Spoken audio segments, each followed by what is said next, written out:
whole lot. Nope. All right. Let's kick off the intro. Ladies and gentlemen, welcome to the Brick by Brick podcast. Today we are joined by Bryan Ap3x Wiggins. He is a gamer, artist, and a streamer, and a loyal OpTic Gaming Greenwall fan, repping some dope Spidey merch right now. Just finished watching the OpTic matches. Ap3x or Bryan, if you want to introduce yourself real quick before I kick off and tell you what this whole show is about. Yeah, man, sure thing. Well, what's going on, guys? My name is Bryan Ap3x Wiggins. I am actually a amateur Call of Duty player for the Erie Isles. Like you said, I am a die-hard OpTic Gaming fan. No matter where they go, I'm always behind them. You know, they were the Huntsman. I was behind it. OpTic, still behind it. Hex, he's a great man. Hex is the man. That was his baby. He knew it. He is a man. Yes. I do content on YouTube. I don't have the greatest of subscriber count, but it's a process. It's a process. Gotta love the process. Love the grind. Trust the process. Yeah. And trust the grind. Yeah. So, Brick by Brick, it's the name of the podcast. In this podcast, we feature different members of the Green Wall for every episode. We get to know their story, how they came to love OpTic Gaming, what made them a brick in the infamous Green Wall, hence the name Brick by Brick. Every episode, get to know a different brick. So that's the concept. That's what you're getting yourself into. I'm sure if you're a loyal Hex fan, you've listened to the Eavesdrop. He started first big bunch of episodes off with the same question of who are you today? When I first drew up the concept for this podcast, I thought it'd be cool to have a similar intro question, but geared a little bit towards OpTic. So the question that I have is, what does OpTic and the Green Wall mean to you as a fan? Oh, man. And what is it about OpTic that makes you a fan? I'm not going to lie to you. This is the second time, only the second time that has been asked to me. And this is the first time on a podcast. So excuse me. Little camera shot. Hey. Yeah, you burst my bubble there. But let's see. You're good. What drew me to OpTic and what makes me an OpTic fan? Like, what do they do that makes me an OpTic fan? Exactly. Well, for starters, obviously it revolves around Hex. It's got to revolve around him. Without Hex, there would be no OpTic. Yep. Truly what brings me close to every person that's on OpTic, whether they're playing or not, even the behind the scenes guys, it's just the fact that they're willing to go that next mile for their fans. They're willing to reel in new people, throw out comments and interact with everyone. And, when it comes down to the players, obviously I sound like Merc right now, but I gotta go to the king, Scump. Yep. And if it wasn't for Scump and everybody else is there, and OpTic just wouldn't be the same, dude. And you gotta love the performance today too, dude. God, man, everyone's saying he's washed, right? He hasn't had the greatest couple, these last few years haven't been his peak performance, but he still steps up to the plate. And dude, and when he does, it's so satisfying.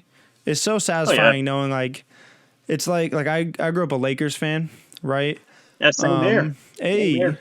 So still a Lakers fan, man. Say 24, probably born in 96. 97. 97. Okay, so I was born in 96. Grew up a Lakers fan. I was born in Southern California. And, dude, the best feeling was late in Kobe's career, seeing him still get it done, right? And I feel like that's kind of what we're seeing from Scump now. Like, when we do have these matches that he do, the search, the search on to close it out today, dude, my man was going off. Scump, he was hunting people down. It was... Scump was on fire. That was good. That was Scumper Jumper, dude. That was the Ginger Ninja. Listen, Scumper Jumper 08, Dude, I loved it. It was good. Yeah. So, you love OpTic. Big Hector fan. All right, I'm getting my vibes from you, and I dig it. Giving all the same reasons as to why I love OpTic, and that is Hex obviously makes a huge difference. If there's no Hex, there's no OpTic. We saw that last year, right? You cannot have an OpTic without Hex. You can kind of have a Hex without OpTic, but it's obviously not quite the same. So let me ask this: When did you first start playing Call of Duty? When did you first start watching OpTic? My first Call of Duty played was actually World at War. Okay, I figured it was going to be an older one. Yeah. And before I got internet, really, my uncle and I would play zombies. World of War zombies? I may not be a huge, oh yeah, dude. I may not be the huge zombies fan, but Treyarch did their thing when it came down to that. It was hidden in the game and everything. Yeah, I'm the same way. I'm not the biggest zombies fan, but World at War and Black Ops 1, like, there's some golden days for sure. Yeah. And if I had to say which was the scariest zombies, I'd have to give it to Sledgehammer, honestly, with World War II. Oh, I didn't really play World War II zombies. Those jump scares were something fierce. And I don't get scared easily. If you ask me, like, the scariest shit, it was what they were doing on Warzone, dude, out of those boxes. Oh, God. Oh, man, dude, I was not ready for that. No, and I dropped my controller twice. Like, my headset? I'm happy it was on my head. I dropped my controller. I was so scared. Like, dude, I had no idea what was happening. All right. So, first Call of Duty was World at War. I like that it's an old school one. As far as OpTic. When did I start watching OpTic? Yeah. I started watching OpTic and I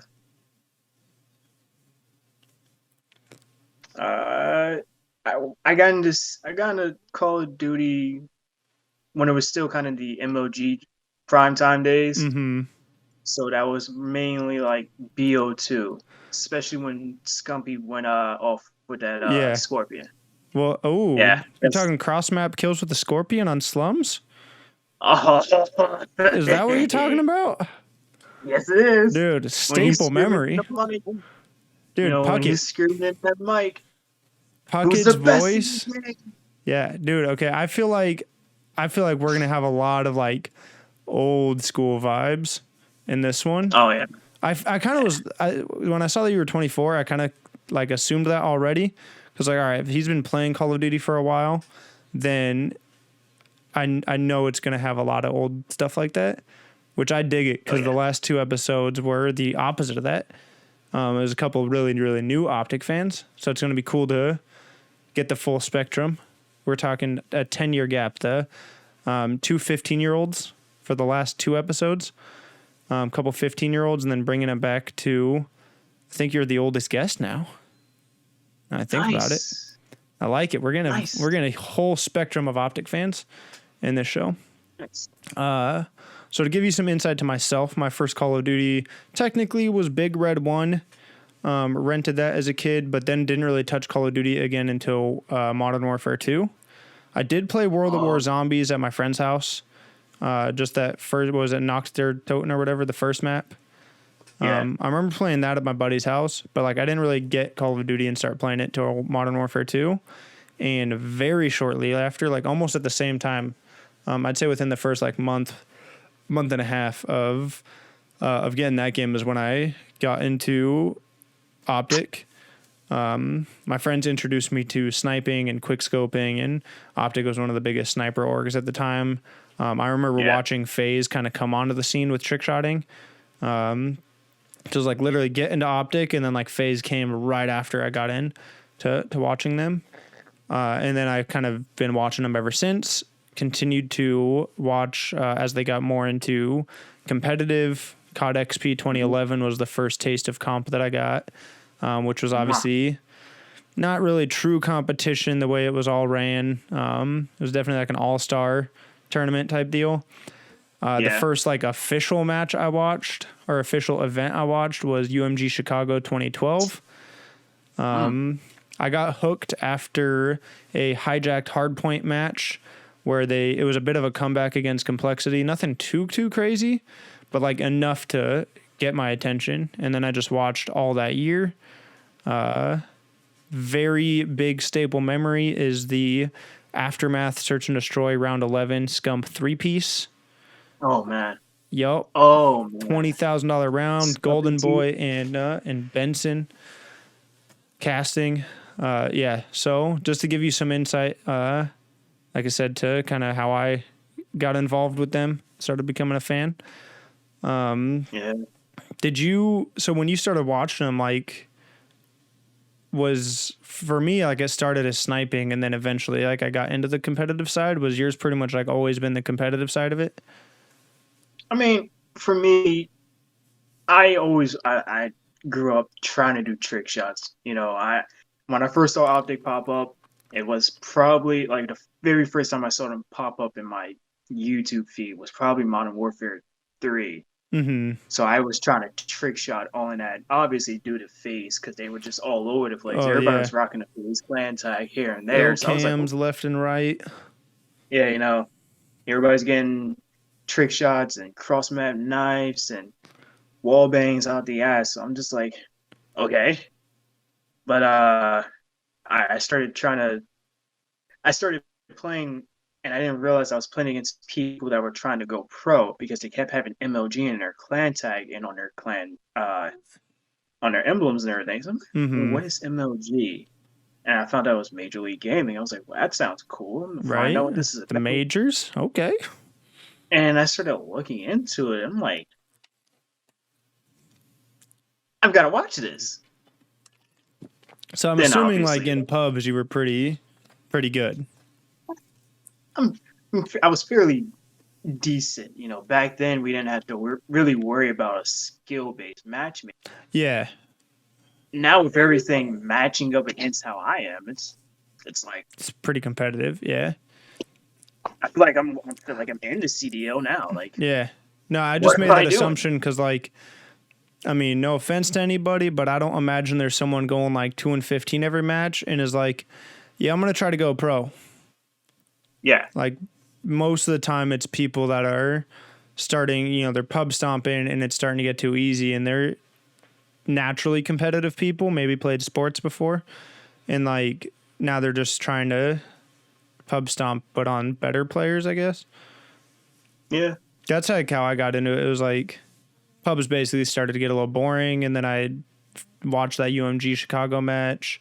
They had league play in Black Ops 2, so it was a really easy transition to start getting into that. I did do a few game battles at the end of Modern Warfare 3. It was just like a couple 2v2s.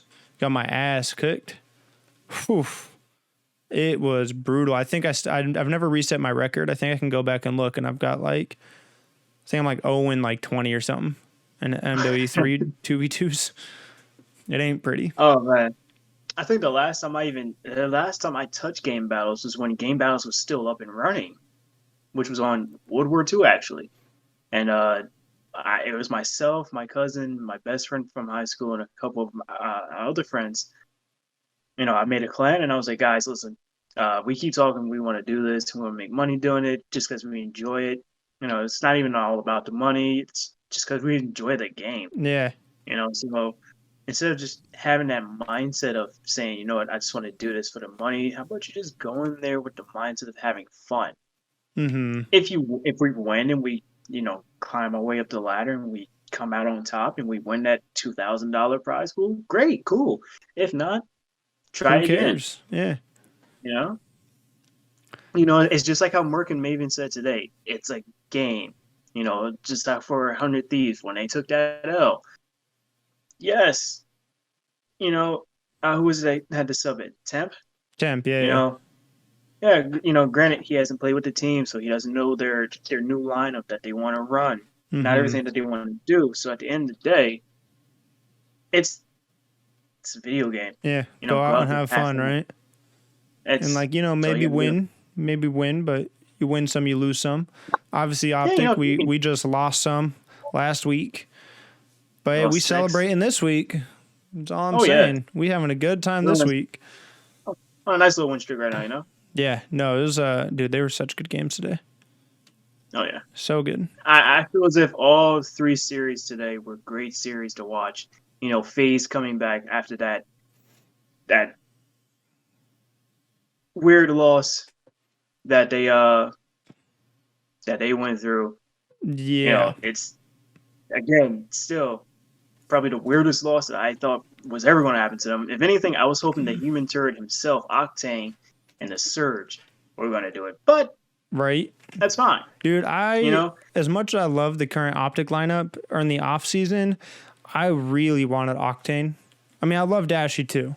Like I can't like one more than the other between those two. But I would not have complained whatsoever if we pulled Octane. Just because, like, I feel like he's got the vibes. And he's a big Hector fan. So, like, it would have just worked. But at the same time, Dashy is... I think Dashy fits the team a little bit better. Plays a little bit more of a flex role than Octane. But,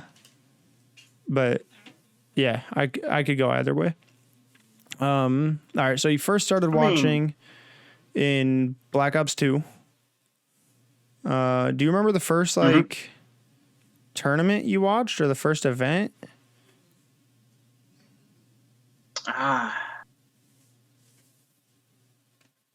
What was it, Anaheim? I think. Anaheim 2013? Yeah. Hey, that was the that was the first event I attended. It was the only event I attended for a long ass time too. But yeah, I had a buddy in high school. He was like 1 year ahead of me, and it was his graduation present. His mom took him down, and he's like, "Yeah, you want to come?" I was like, "Yeah, I want to go." So yeah, because that's when they started calling it what, COD XP and everything.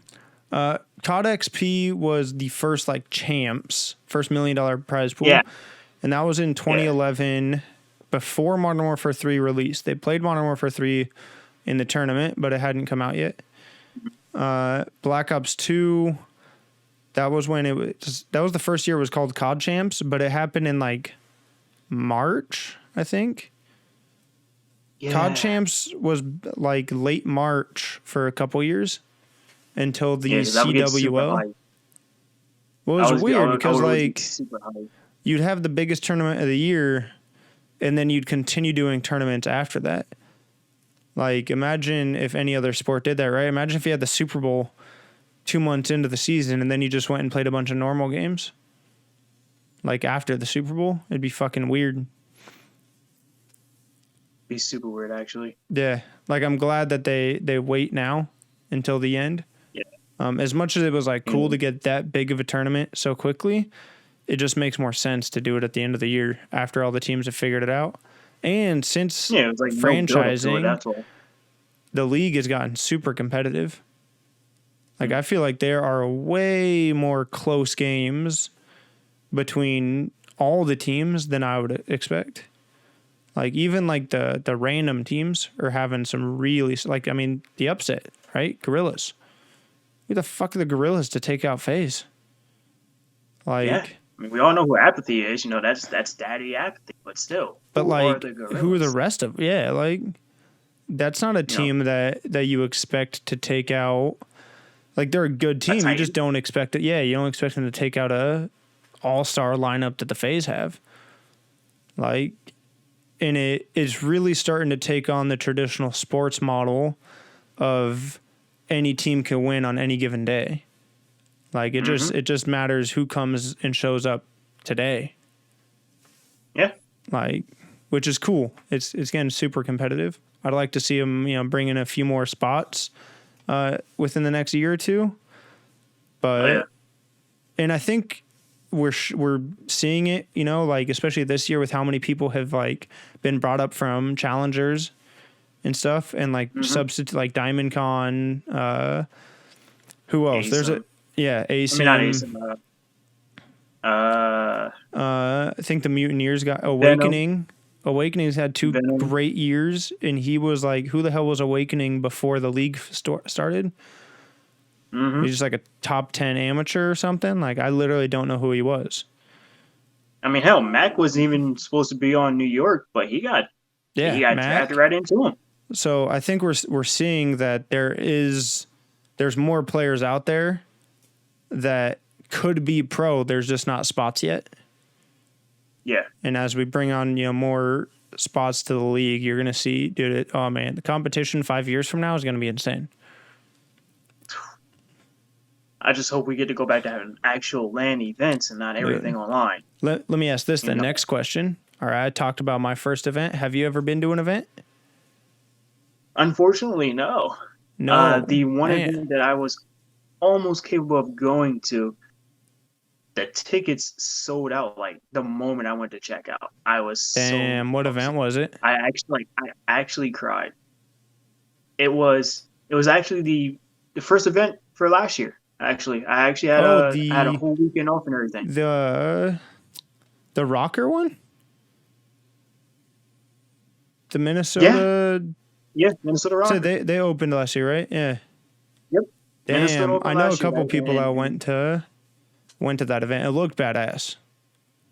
Apparently, everyone that went got the Rona, but yeah, apparently. Damn. You know, I talked my wife into wanting to go with me. She was like, "You know what? Fine. I've never been to Minnesota, so let's try it." I was like, "Yes, yes, yes." Dude. You know, I said we'd be close to the hotel. It would have been great. So, like, how far is Minnesota from you? Like, would you have just drove or just flown? Considering I drove to Georgia from here, which is like 12 hours, I think Minnesota is around that time frame of a drive. I think I'm not 100% sure off the top of my head. I probably would have drove. Dude, so it's weird because like, so I'm in California, right? And if you look at the U.S., like the further west you go, the bigger the states get as far as like landmass goes. So it's like, yeah, in 12 hours, you went to an entire different state. Like you went to freaking Georgia. Like I drive 12 hours. I just get to San Diego. Like, and I grew up in Southern California. I'm in Northern California now. So like pretty much my whole life, I've made an 8 to 9 hour drive back down and back up like multiple times a year.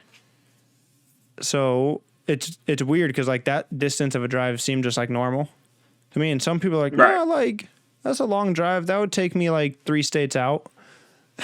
And I'm like, whoa, what the fuck? 3 states out. Holy shit. That's just taking me, to the next city. I'm like, yeah, no, that literally 3 hours would take me to Sacramento. Like, that just get me to the capital.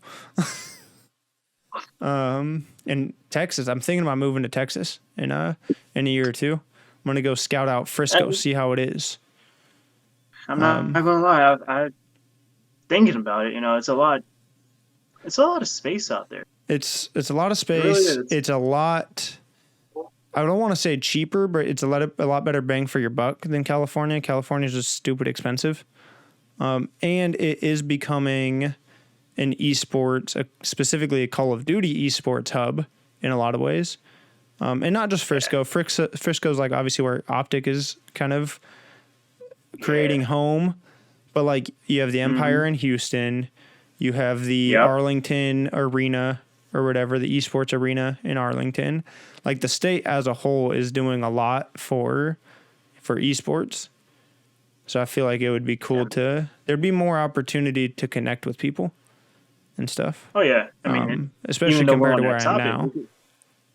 Oh yeah, and now that we're on that topic, I mean, just look at what Toronto's doing. They're going to have everything for themselves up and running in 2025, and that facility looks amazing. Bro, okay, so I talk about this a lot. This is going to be not gaming esports related at all, but like, is it just me or does America not have any like cool architectural like culture? I've been saying this for years. You go out of the States, okay, and you see something like the Eiffel Tower. You're like, right? Like you have the Eiffel Tower. You have Italy has generations of stuff, right? Like I feel like America, we just destroy shit and rebuild. Like, oh, that building's no good. Take it down, build a new one. Like, do you have the Opera House in Sydney, Australia? Like, that building tells its own story. Like, you see a picture of that building and you already start thinking of shit. Probably Finding Nemo is like the first thing you think of. But yeah, like, I mean, and we have some places, like obviously New York's got their own culture. Los Angeles has their own culture. We have Yeah, you know, we've got we have the different Space genres. Needle in Seattle. Like, Yeah. but like we just have like a couple things. Like, I feel like so many countries just have just more culture as a country, Yeah. not as a city. We have a lot of cities with culture, I guess. I don't know. That was like the first thing I thought of when I saw like the Toronto, like that little 30-second video, right? I was like, dude, that's gonna Like, that thing be looks like that's a amazing. staple. Like, That's that like, looks amazing. dude, it looks insane. If the real life version And they're ends gonna have up their even close to that, it's gonna be incredible. Like, I would want to go to that shit so bad. and the fact that they're gonna have their own land tournaments there for the off season, and you Yeah. get to play with and against the players. Oh, Yeah, like on. Toronto's doing it right. Toronto is, dude. Oh man, it's crazy to think like That's how far fun. all this shit goes, right? Like we're in year 2 of the league. Like, could you imagine if any other sport did something like that? Like, imagine if the NBA, right? Imagine if the Lakers had an entire off-season season where you just go play against the Lakers and shit for like practice. Just show up and I just balled out against Bryan. Like, that'd be insane. Like, oh, what'd you do on your Friday night? Oh, you know, I got dunked on by LeBron. Yeah. Yeah. Like, yeah, funny story. No, really, it happened. Yeah, that'd be, Yeah.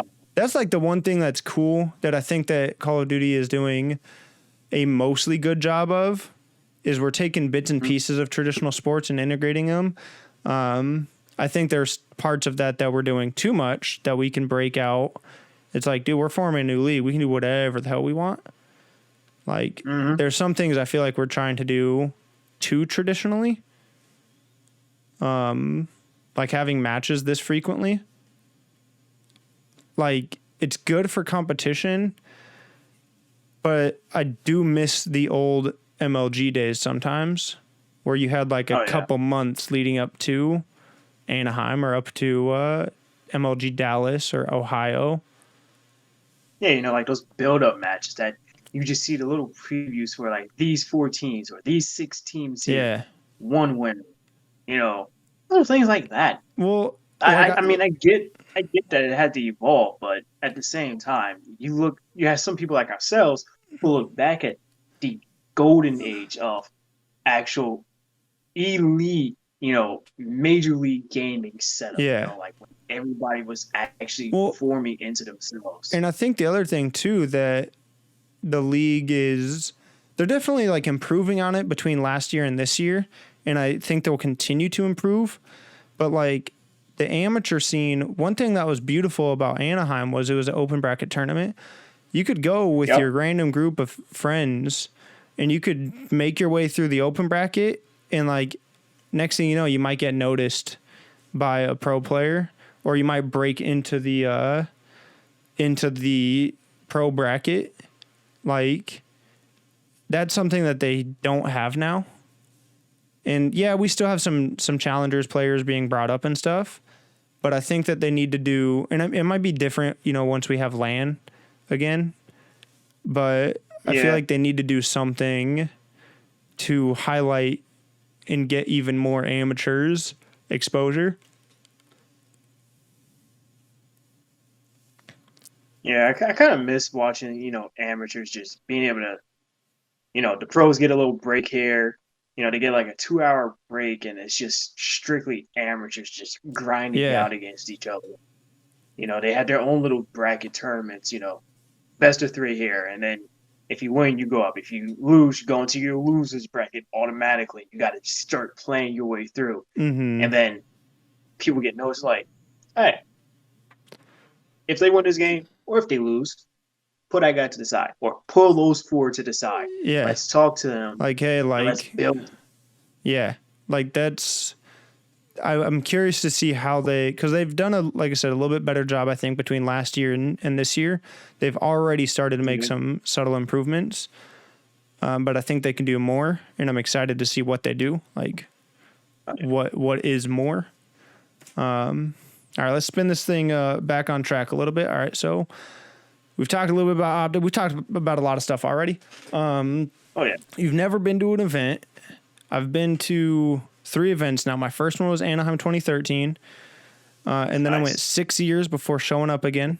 Went to Anaheim 2019 and Champs 2019. The Champs one almost didn't happen. Super glad it did.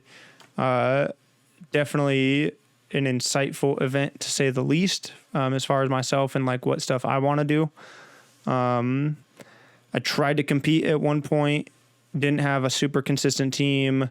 Definitely didn't do all the things I should have as far as like practice goes, and I didn't put myself in the best position, but that's okay. I think that I do better on content sides of things. Yourself, you said you're a player for what organization was it again? What team? The Erie Isles.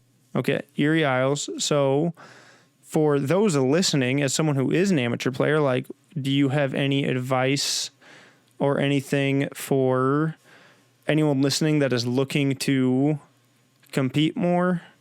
And like, given the way that things are right now with all that we just talked about like amateur scene and everything, like, do you have any thoughts on that you think would help the amateur scene get better exposure? I mean, truth be told, just it's practically just going to be what most of the pros say, just like how Scump says sometimes, or even myself, to like my friends, just keep grinding it out, keep grinding. Hell, if you have to go back and play an older game, go back and grind that game.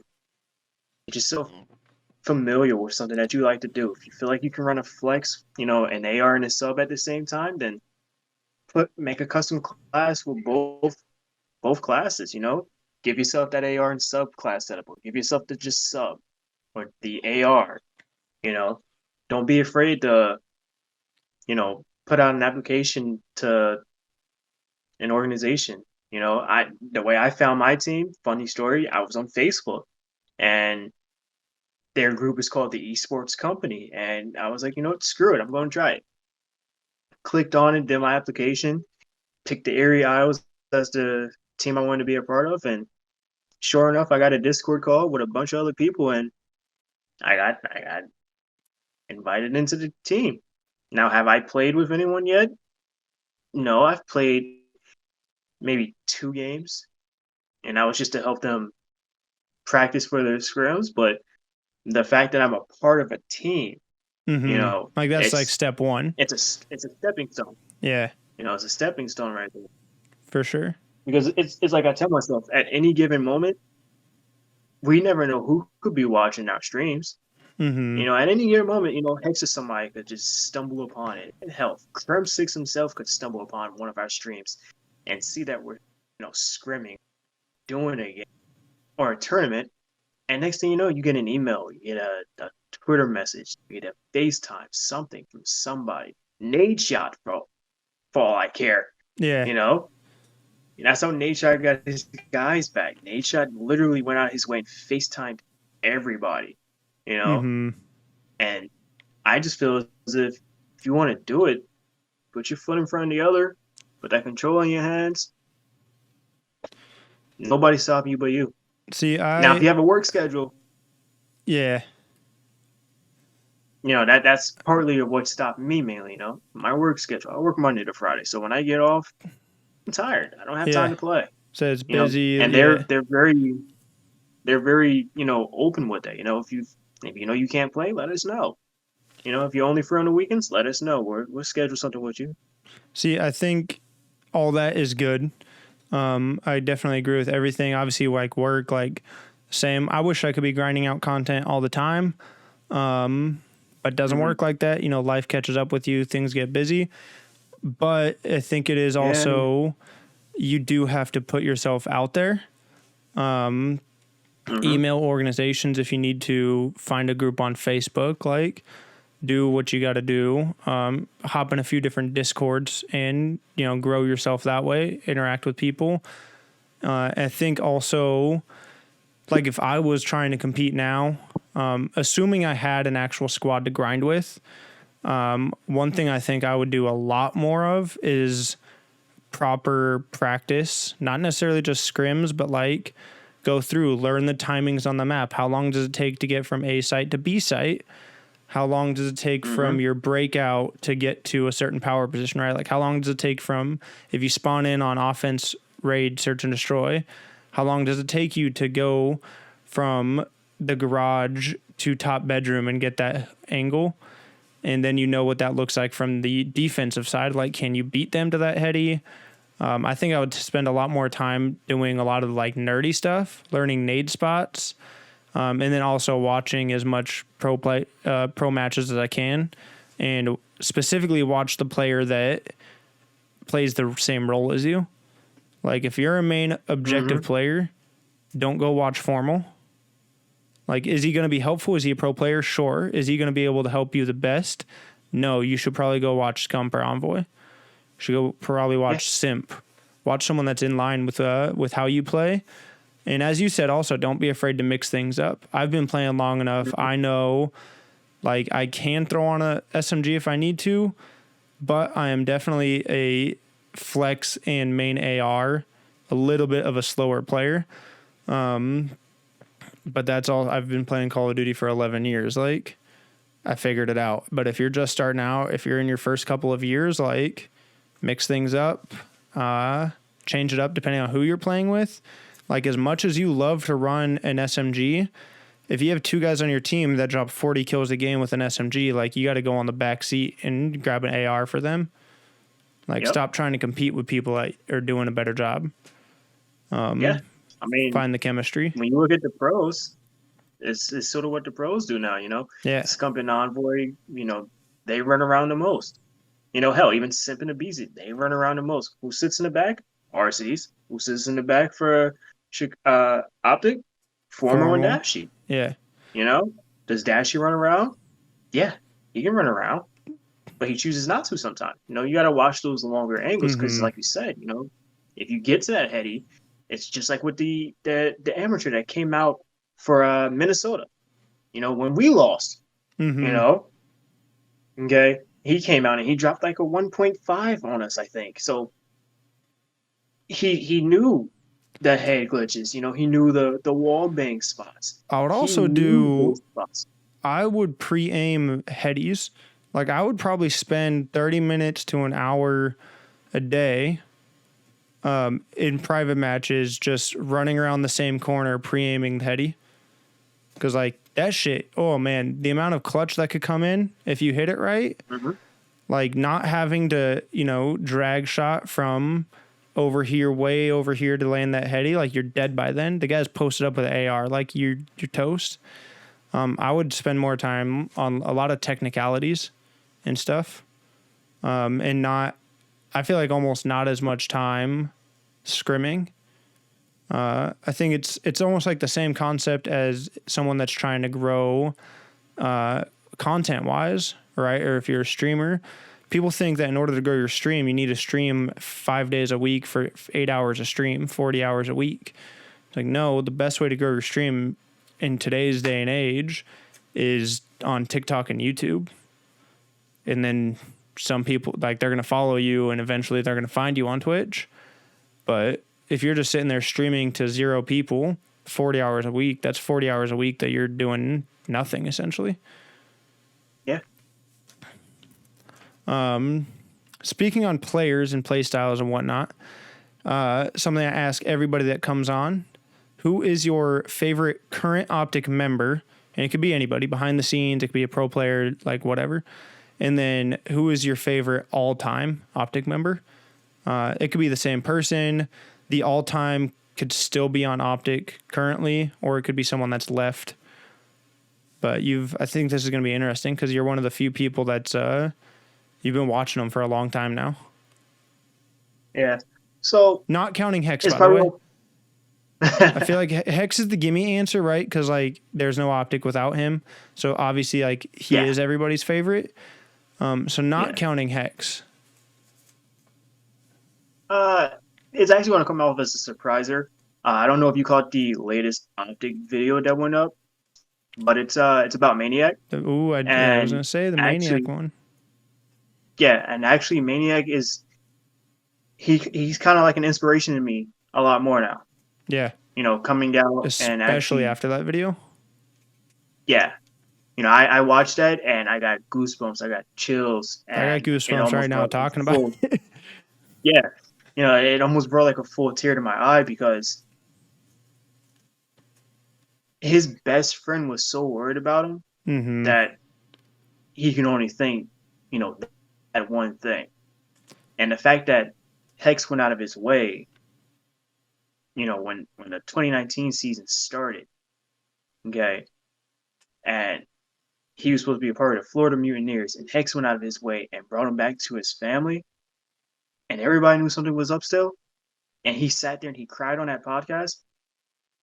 It takes a lot, and it takes an actual human being, an actual man to seek, want help. Mm-hmm.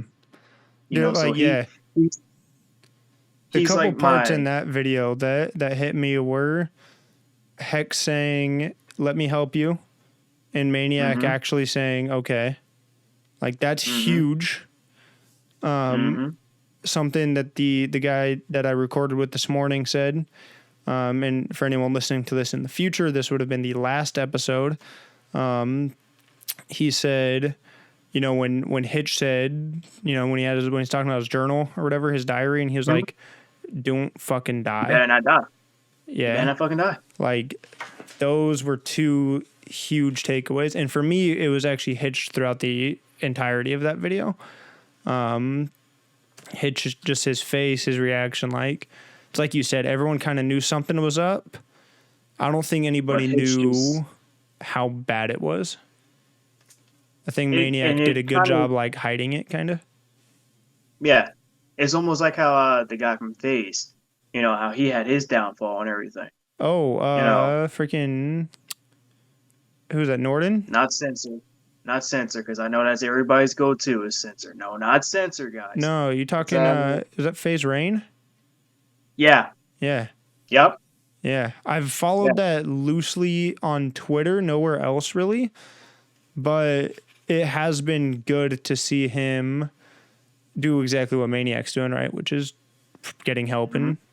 and whatnot, taking care of himself for once. Yeah, and yeah. Honestly, like I said, Maniac is like he, in my eyes, he kind of opened the door for a lot of people Mm-hmm. to kind of like go out and seek help. You know, Yeah. obviously, you have a bad series here and there, or you go from doing Halo to something else, and everybody's trash talk you. Sometimes people don't understand. Yeah, what I'm saying is online, but at the same time, this person has feelings. Yeah. I think And there's a big I don't know. disconnect that people don't, they understand it, but they don't do a good job, like, I don't know, expressing it, I guess. Like, a lot of Yeah, people talk shit online, right? And everyone knows that it's another human being on the other side of this. I think people just don't take that into consideration while they're typing. yeah, and sometimes people don't take into consideration that this person may actually have something wrong with them. Like I Mm-hmm. said, it takes somebody strong to actually come out and say that they're not mentally right. Yeah. You know, I think especially in but today's day and age, too, where mental health is a pretty big topic over the last couple of years. Like hmm it definitely, everyone's got something going on, right? yeah, Just different levels of that. But to admit it and to be like, you know what, I'm pretty fucked up. I need help. I need help. Yeah, like it's the whole like superhero thing, right? Where it's like oh, love makes you weak. Oh no, it actually makes you strong. It's like the Hmm. same type of energy. It's like saying you need help Yeah, doesn't make you weak. Like if anything, that shows like you're strong enough to admit that you need help. yeah. So is he your favorite current member then? He would be my current, my favorite All time. current. Yeah, he's like my favorite all time. All right. My favorite all time. He's kind of like he's been pushed to my favorite all time. You know, like I Dude, said, that is I looked up at him while he 3 was in in a the Halo row. League. So you're the third person in a row that has had Maniac as the answer to that question. So I guess you have 2 answers, right? Current and all time. And I've heard Maniac 3 times now. And Nice.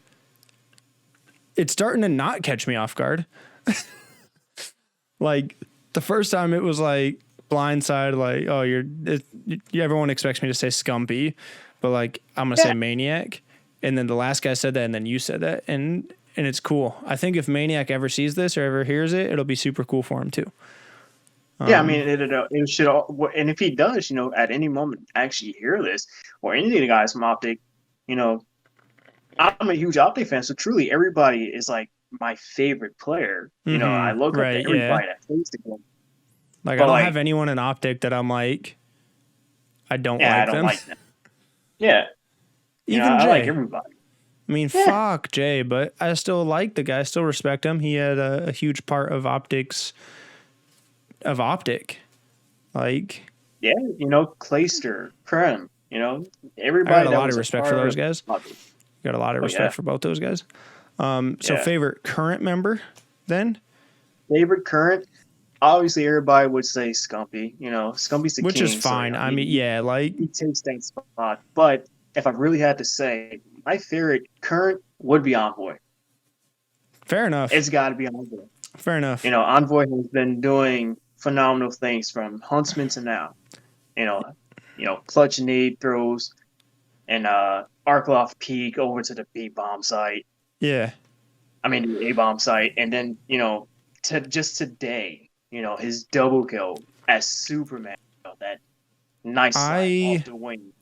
I think that if I'm looking at just the pro lineup, as much as I love every one of these players, and I've had my eyes on Formal since Advanced Warfare. He's obviously had a couple of like not so good seasons, but I love seeing him in top form again. Dashy, especially coming out of Black Ops 4, Dashy has been huge. Scump is Scump. He's the king. But I would agree that Envoy is probably my favorite player in that lineup right now. The things that he does on the map, he is, as 2 guests ago, the episode that actually went live today, as at the time of this recording, Jack Insavise, he said Envoy is just a really technical player. It's like he has a bird's eye view of the map. Like, he does some insane stuff. And I like that he's really creative, I feel like, in the way he plays. He plays a little unorthodox. I feel like we saw that especially in Modern Warfare Search. Oh, man. It just catches everyone off guard. You don't know what he's going to do. You don't know where he is. Somebody like Scump, okay, it's Scump. He's the 1v2. I know if I chow him here, I have to flank behind and try to catch him as he's killing so I can get that trade. Yeah. But if it's like you can't come at him at the same time. Yeah, if it's Envoy, you never know what he's going to do. He's be flanking you as you're trying to flank him. It's like they say in the Kobe Bryant song by Lil Wayne, right? Like, who would you say is the best player? Kobe Bryant. Really, why? Because you never know what you're going to get. Like, that is Envoy. You really never know what you're going to get out of that guy. And I feel like he never plays a situation the same way twice. Like you said, like, traditionally, in a 1v2, you're going to want to pinch the guy, right? The chances of him killing and then turning on you, getting that second kill are minimal, right? Like, you really got to choke for him to pull that off.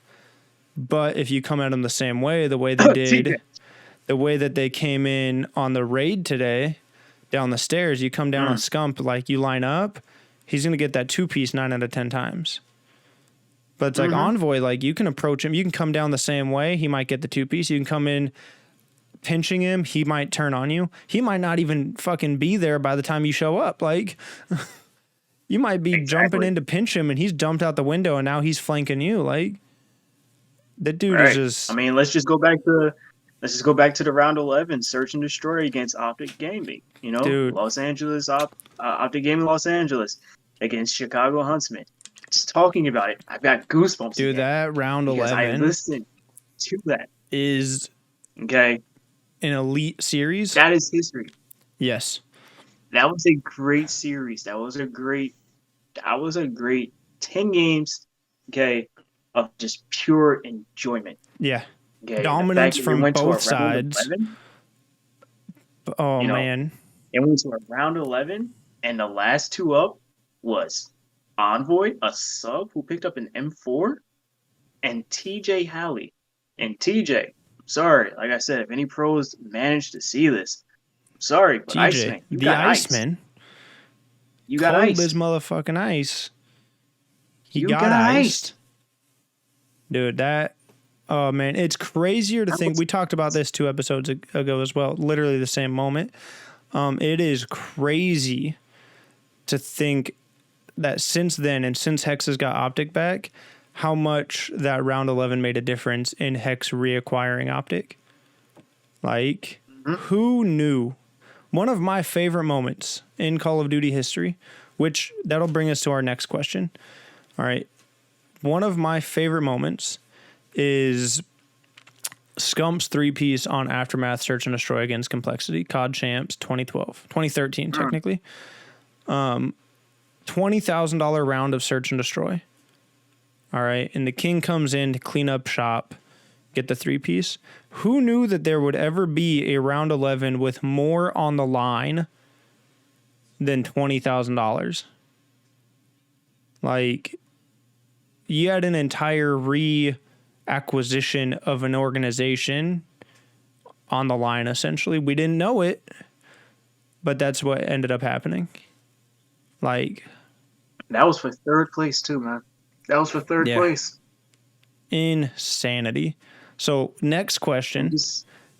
What are your top 3 favorite OpTic moments in history? Oh, man. And it doesn't have to be competitive. I think that's where you've probably watched most of your OpTic stuff, but just top 3 OpTic moments. Okay. So let's see, top 3 OpTic moments. One of my favorite moments was just Hex vlogging with everybody. Like when he was vlogging with Nate Shot and everything. Okay. Just seeing the behind the scenes things that they did, all the Bean Boozled challenges that they did and everything. That was great. Good stuff. That was great content, you know? My second favorite would have to be, like I said, that round 11 / today's just dominance and the cert. Mm-hmm. And then my favorite all time would be the 2017 Call of Duty World Championship when OpTic Gaming got their ranks. Dude. They went and they showed why they are the greatest wall in Call of Duty. Dude, that... So normally when I ask people... Normally when I ask if people have been to an event and they say no, I'll normally follow it with, well, do you have like a dream event that you could have gone to?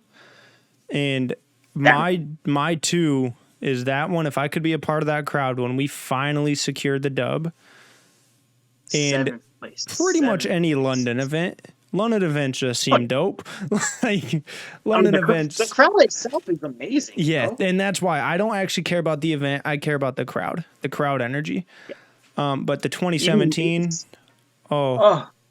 watching them for years at that point, seven long years, 5 years of watching them compete, multiple roster changes, multiple championships, lots of highs, some lows, to seeing that dynasty team steamroll everybody and then fall short at champs 2 years in a row to finally getting it. Dude, that would have been, that's a top 3 memory. I think my top 3 memories have been different on every episode, which probably breaks the rules a little bit, but it's my podcast. I make the damn rules. There you go. After I realized I kept changing them up, I basically was like, all right, my top 3 aren't going to be a top 3. They're just going to be big moments in OpTic history. But definitely some of the staple ones are 2017 champs, the Aftermath Search and Destroy.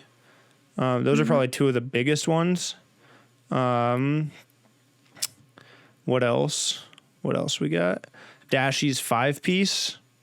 On Seaside. Oh, yeah. I was part of that And crowd. then TJ. And then TJ to follow it up too. Yeah. That's a great moment. Man, dude. Not an OpTic moment, but I think one of the most impressive feats in Call of Duty esports history is Damon Karma Barlow, the one and I guess not one and only, the one and only LAN 3-time world champion. 28 kill streak on Yemen Hardpoint. Back in Black Ops 2. I think that's one of the most impressive feats. How about the 3-piece lineup for Scumpy? Yes. On was it Payload? Was it D-Map? And was that Advanced Warfare? Was it? No, Payload. BO4. Payload was Payload was BO4. Yep, that's Search and Destroy. Yeah. That's Search. Yeah. That's indeed. You know, they took out Dashy, and next thing you know, I can just hear Merc in my head, and they line up for Scump, the king. Dude, yeah, solid. Oh, Dude, there was a lot of good moments in Black Ops 4 comp actually. Here's a good one. What map? Sovereign S&D Proofy in the X Games. Solid staple memory. Another not so favorite memory is Express S&D, which we don't talk about that one. We don't talk about that. We don't talk about that one. We don't talk about that. I don't even know what we're talking about. What is it we're not talking about? I don't know. I don't know. All right, so what were your three? Your three were Round 11 Search, 2017 Champs, and just Hex vlogging content. Yeah. Okay. So do you have a favorite content series that OpTic has done? I'm going to do... Minecraft. Ooh, wait a minute. More specific. Specify. Feel like this is the test. It is, because now you're making me pick. Dude, because they have done Minecraft a few times now. I want to say their Minecraft survival one. English words. Blech. The survival floors that they did. Okay. They still kind of do. Are kind of. Wait a minute. Was that the series they did like right after Hunting OpTic? What was that actually called? Wasn't there? It wasn't. I forget the actual name. Okay, but so my favorite, hands down, is Hunting OpTic. That series is a top YouTube series of all time. But I actually forget about the survival one where they went like floor to floor and they got progressively harder. Yep. Dude, what the fuck was that called? That was a great series. Dude, listen, I don't know, but all I remember funny is as like. All I remember is just Scum Raging saying, "This is why I don't play Minecraft." Dude, I forgot about that one. And that is a gold mine of content. Oh, yeah, man. Dude, that shit. And now the fact that they just play Minecraft just to play it is just like that's the series. You know, Hunting OpTic is the series that introduced me to Minecraft and like made me want to play it. Dude, good pick. I was expecting Vision. Everyone says Vision. I'm like, I mean, see, I like Vision I get too. it. It's Vision. It is good. Except for Ethan the Avenger. I think he said Mexicandy. Oh, and yes. I'm like, you know what? That's a valid, dude. That's a good series. Mexicandy. I'm waiting for some. If anyone's listening and you're just like thinking of different series, can somebody have Smooth Competition as a top favorite? Smooth Competition was early Smooth Comp. I think it kind of fell off eventually. Yeah. But dude, that Minecraft, I'm gonna have to go watch some of those. I'll probably go watch some of those after this because those, oh man, I forgot about that series. And that shit, oof. Good answer. I think what I'm going to do now. Dude, like I said, I knew we were going to have some old school stuff come up in this one. Just clicking back and forth, you know? That's solid. All right, let me flip through the sheet here. I think I'm running out of questions almost. Oh no. I never told not you my good. favorite OpTic members. For me, it's always going to be Big T. Big T is my all time, or as my current. Nice. In Karma, as my all time. And then right there with them is D-Treats. Starting out as a sniper fan before comp, D-Treats is always going to be. I still freaking tweet about that dude to this day. In fact, if you don't follow me, I'm upset. I'm like, dude, I've got to be one of your oldest fans. Yeah, those three, I don't know if anyone will ever top them. Trying to think. Hitch could easily break his way into my top members because of vision and all the behind the scenes stuff. I just feel like it's rude to name him without TST, especially considering TST is in fact a part of OpTic now. Like, Yeah, Team Summertime. I rep TST heavy. Okay, so here's a good question. This might be, let's see. Yeah, this might be the final question, which is good. That's good timing because I normally ask this one towards the end. If you could join OpTic, if you could be involved with OpTic in any way, shape, or form, pro player, content creator, behind the scenes guy, graphics artist, whatever, audio engineer, I don't care. Like, what would you want to do, and why would you want to do that over some other part of OpTic? Can I pick multiple parts? Yeah. And here's why. Because there's a lot of people in OpTic that have multiple roles. This is true. Hitch is a content creator. He's a behind the scenes guy. Scump is a pro player. Scump does more content than the rest of the freaking league combined. Like, Hex, CEO, content creator, businessman, Vlogger. Yeah. So go ahead, pick as many roles as you want. All right. So, obviously, I'd want to be a pro player. Okay. I would want to, even if I'm not on a starting lineup, I'd be that self, And I'll give my explanation after everything else. So obviously, be a pro player. I would want to be a content creator for them. I'd want to be a vlogger, and I'd also want to be in their graphic design department. Now, that makes sense because you said you do art and stuff. Yep. Yeah. So why would I want to be a pro player? Obviously, it comes with the training and everything. It'll come with the knowledge of the game, Plus, just going out to different states, different areas. Yeah. That's just the travel aspect of it. You travel practically for free. Your hotel and everything's paid for by the CDL. Who wouldn't want that? True. I like how these are like really practical reasons. Why would I want to be a pro player? Yeah, I just want to travel for free. Like, shit. I mean, I enjoy playing the game. I want to do something I enjoy doing in life. If I can do that, and I don't even care about the money aspect to it. That's great also, but it's just the fact of being able to do something I enjoy doing. I wake up straight to the grind. See, I've thought about that a lot for the last couple of years. Is as much as I like money, because we all like money, right? I don't need to make an absurd amount of money. Like, if I made exactly the amount that I make right now, but it was through content and stuff like that, or something involved in esports, more specifically Call of Duty, like, I'd be fine making what I'm making now. I'd like a little bit more. Like, I don't make bad money. Like, of course, if I'm just going to go ahead and make a little dream life, give me a little raise while you're at it. But yeah, I agree. It's definitely about finding something you don't hate, that you actually enjoy, like, waking up for. When it comes down to being a content creator, obviously, I'd have to get in contact with Hitch. The content that he, not just himself, but the content that everybody does for OpTic.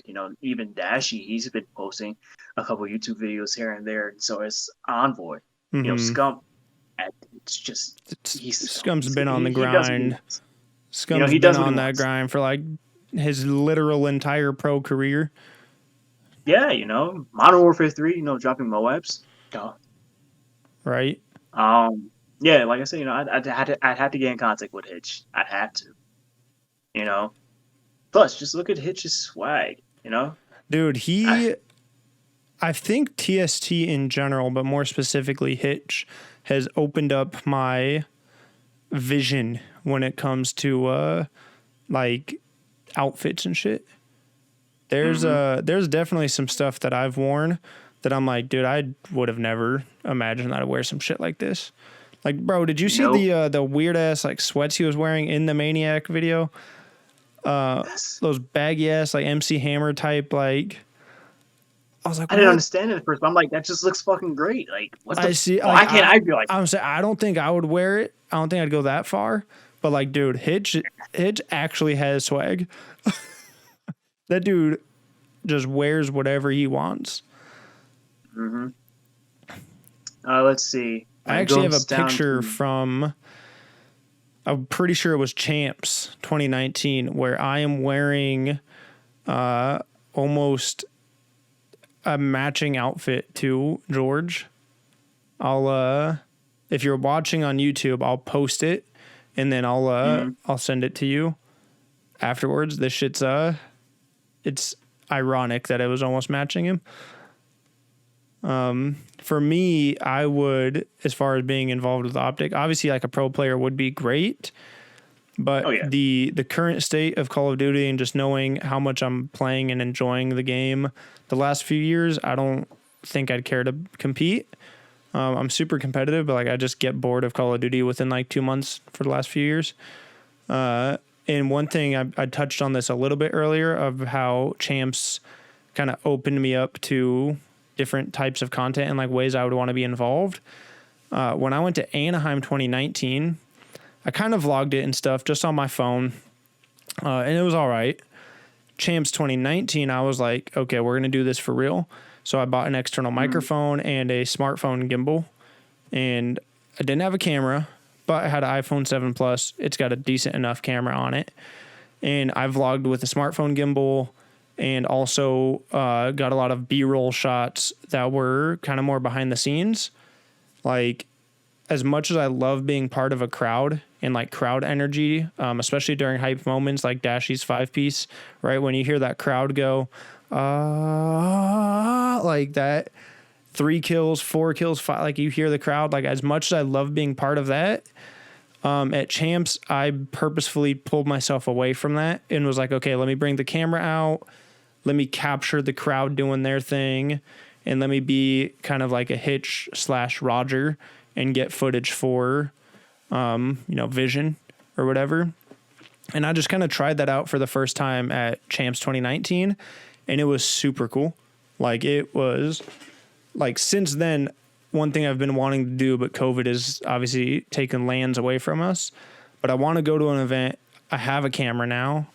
I still have the same external microphone, but like I want to actually try to shoot an event, and do like event videography and just see if I like it. But things have definitely shifted towards, it'd be great if this podcast gets picked up by OpTic. Anyone listening, if you guys want to get to know your fans a little bit better, if you guys need a host to, get to know every OpTic fan on the face of the planet, pick up the podcast. I'll gladly sign a little letter or something. But listen, you guys want to help a guy grow his YouTube channel? I can help too. dude, but Listen. outside of this piece of content, I definitely think I would want to be a little bit more behind the scenes. And obviously, like, yeah, I'd be part of content days and be on camera. Like, you don't join OpTic and not be in content from time to time.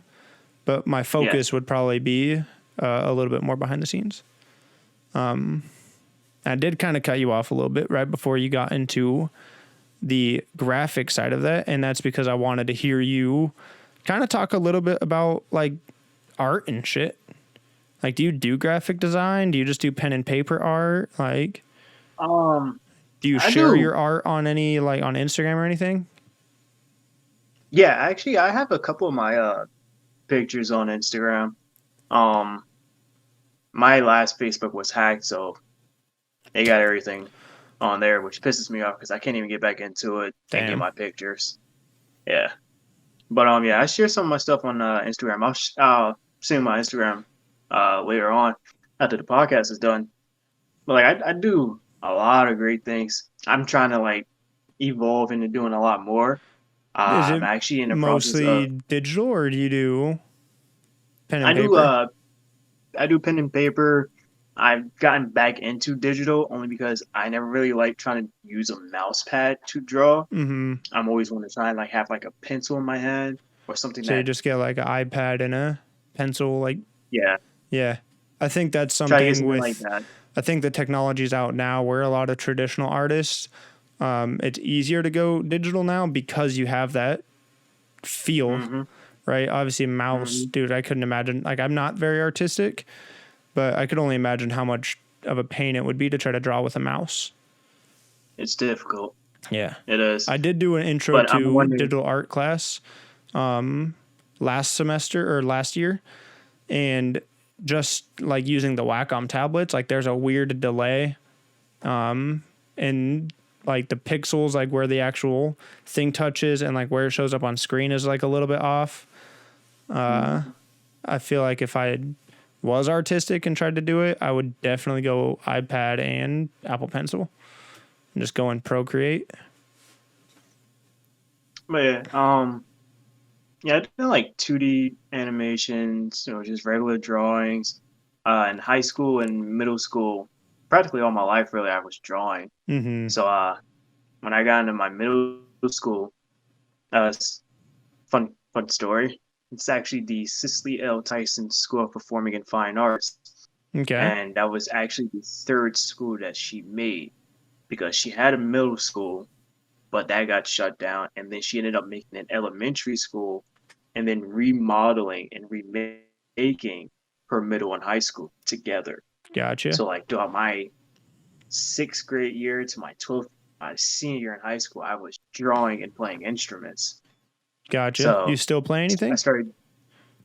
Uh, I'm getting back into playing my guitar. Okay. I was playing the drums mainly, but I can play I the played saxophone. percussion in middle school. And then just Nice. like played drums a little bit freshman year, but that's about it. I got a ukulele. It's hiding back there somewhere. I jam out with the ukulele from time to time. but yeah, yeah, I can play like the saxophone, the clarinet, the Ooh, uh, the flute, the French horn. damn.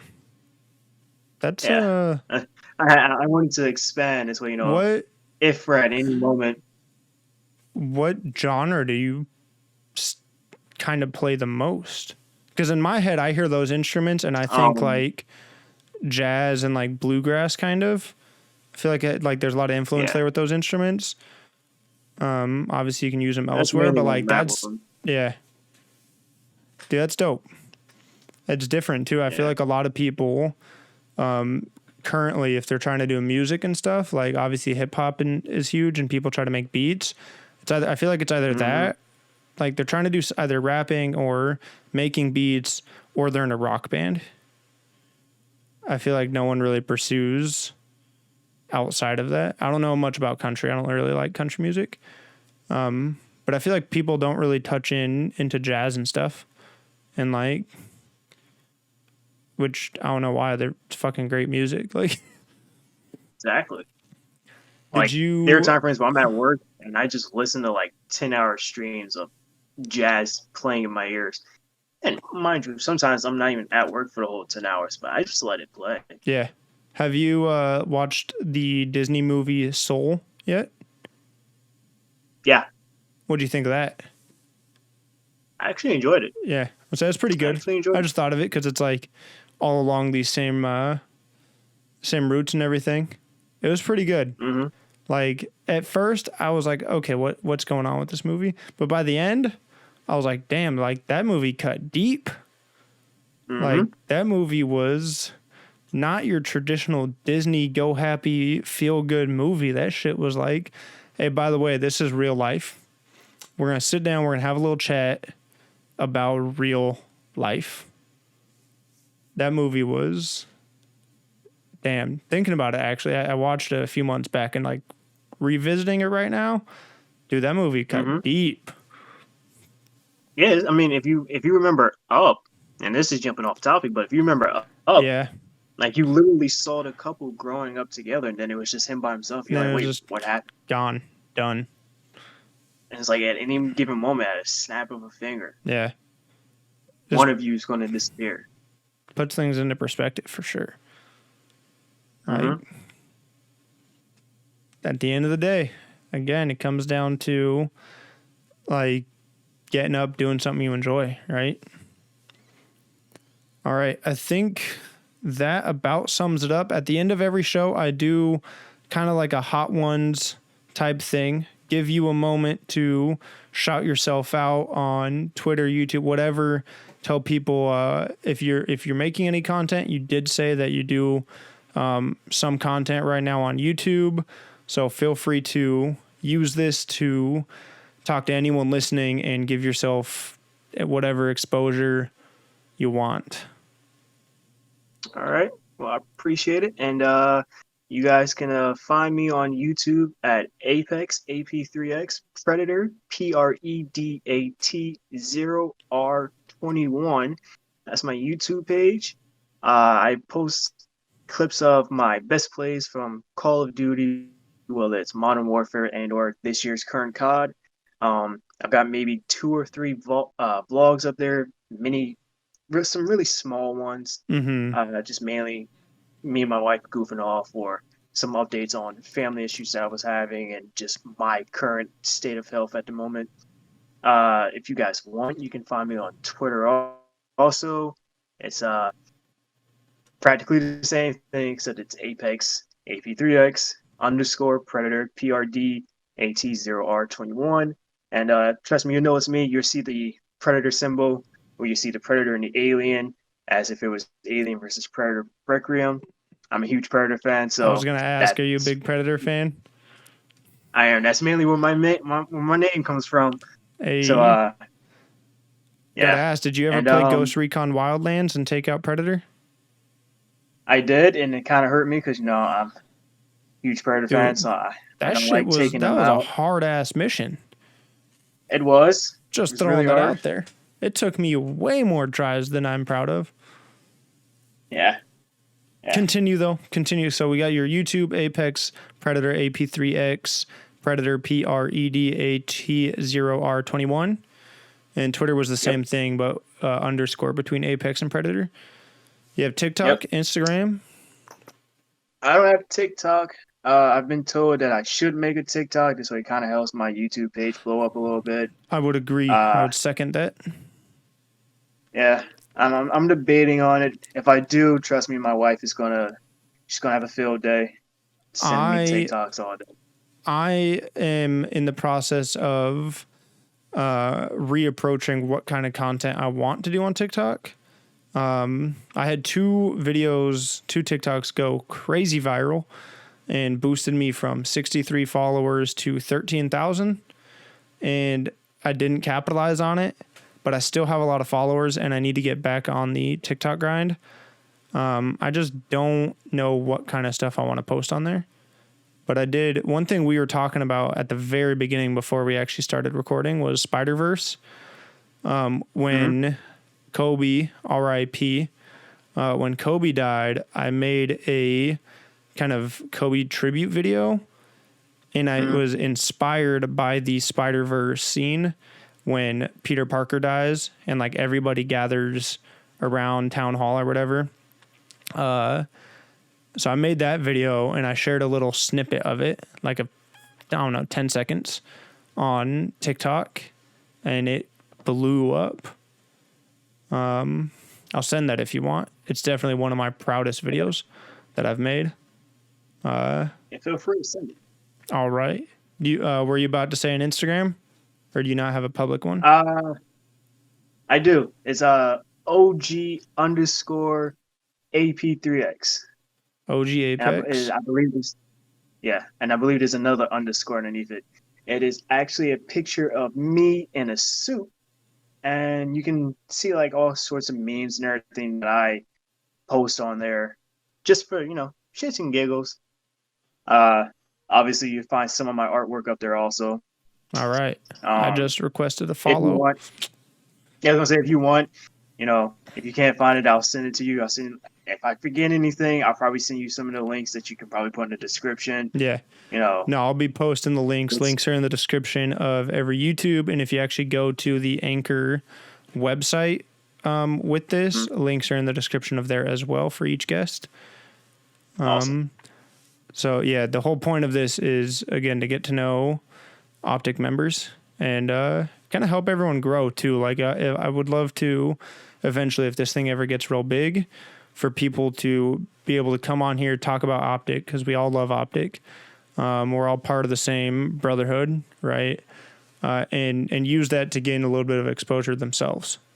So, and vice versa. I'm hoping, at some point I can get some, like my dream guest currently would probably be Blake. Blake from TST, because he grew up an OpTic fan and now he's in OpTic. So I'd like to kind of see and talk about that dynamic. Oh yeah. And it would be great to, gain a little bit of exposure from some bigger guys currently. But ultimately I want to help other people out. I think that's where like that really kind of clicks for me, is helping out other creators. I think I like doing that more than I like streaming and some of the other content creation I do. It's kind of, and that's like kind of why I took like a little hiatus from my YouTube and my Twitch page, because my best friend from middle school, he's now streaming constantly every day. I think he's got like over 1,000 followers on Twitch. Yeah, they're doing pretty decent. He's got he's got a couple more. He's got like maybe 50 more subscribers than me on YouTube. It doesn't bother me because when he first started, I was that guy that was constantly shouting him out. Yeah, hyping him up and everything. Telling him, hey man, do this, do that. And now that he's doing it, I'm like, this is great. And I'm like, maybe I should get back in the zone too, because if I'm telling him he can do it, what's stopping me? Right. Me. So one thing that I love about that dynamic too, but I think it makes it difficult, I want to do similar to how TST runs their stream. And Mixer had co-streaming, which was great for that. And it doesn't, like, there's not really a way to co-stream now. But I feel like it is really good. Like, if you have a good, like, I feel like if you tune in and you watch my stream, probably not the most entertaining if I'm by myself. If I'm playing a single player game, I'll zone out. Like hardcore, I'll just get way too into it. If I'm playing a shooter, I'll zone out and get way too competitive. But if I'm playing with the right group of people, I think it could be pretty entertaining to watch. But like, it helps a lot if you have their face cams as well, or their perspectives. Yeah. Like, I need to figure out how the hell they figured it out. I know Twitch had this squad play thing up or something, but I think you needed to have. I think you had to have partnership. Yeah, I think you needed to be affiliated in order to do it. Yeah, no, they launched something to compete with co-streaming, but you need partnership for it, which kind of sucks. Yep. Hey, guys, Twitch, if you happen to stumble upon this, when he sends me the link to this podcast, I'll be sure to tag you guys in on Twitter, let you know, hey, Mixer did it. You guys can do it too. You guys are a bigger platform. I play on Xbox, so Mixer was great, but it's gone now, which means I'm back on Twitch. So, it's something to think about, truly. And hey, TST, if you guys do happen to see this guy right here is amazing. He's great. He's great. Thank you. He's a great guy. Thank you. Thank you for coming on as well.